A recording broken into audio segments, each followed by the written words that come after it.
notizie. Mantova sconfitto per 1-0 questo pomeriggio nell'incontro con il Sant'Arcangelo. Decisivo un gol del centravanti Scotto. Biancorossi volenterosi ma poco incisivi. Due le occasioni, una per tempo, fallite dal giocatore del Mantova, Del Sante. Nel corso del nostro telegiornale la sintesi della partita. Questa sera alle 22:10 nella nostra trasmissione Tribù Biancorossa, immagini, commenti ed interviste su Sant'Arcangelo Mantova. In studio con Alessandro Soragna, Alberto Soliani, addetto stampa del Mantova FC, e il giornalista Sergio Martini. Come anticipati in apertura del nostro telegiornale, Mantova sconfitto per 1-0 contro il Sant'Arcangelo. Guardiamo ora le fasi più salienti dell'incontro.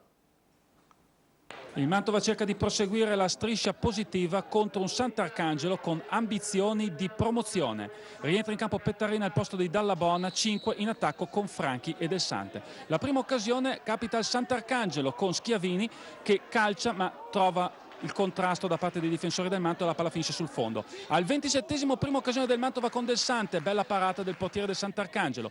Un minuto dopo cross di Bersi, colpo di testa ancora di Del Sante e ancora l'estremo difensore del Sant'Arcangelo che fa buona guardia. Ma l'occasionissima più grossa capita altri 60 secondi dopo. Cross di Spinale e Del Sante solo davanti alla porta non inquadra lo specchio.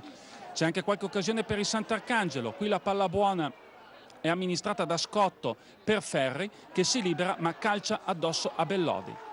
2 minuti dopo altra buona occasione per il Sant'Arcangelo, la palla arriva a Graziani del Sant'Arcangelo che anche in questo caso calcia addosso a Bellodi.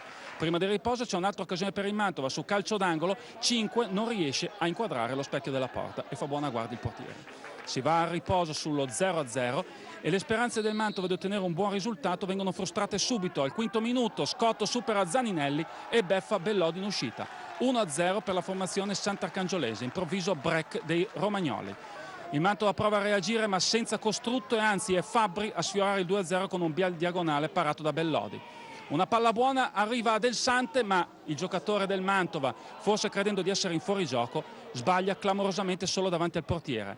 C'è una bella girata di Colonetti subentrato al posto di 5 che però finisce abbondantemente a lato e prima del fischio finale dell'arbitro ancora Scotto, il match winner, che tenta di superare Bellodi con un pallonetto. Finisce 1-0, una frenata che riporta il Mantova vicinissimo alla zona play-out.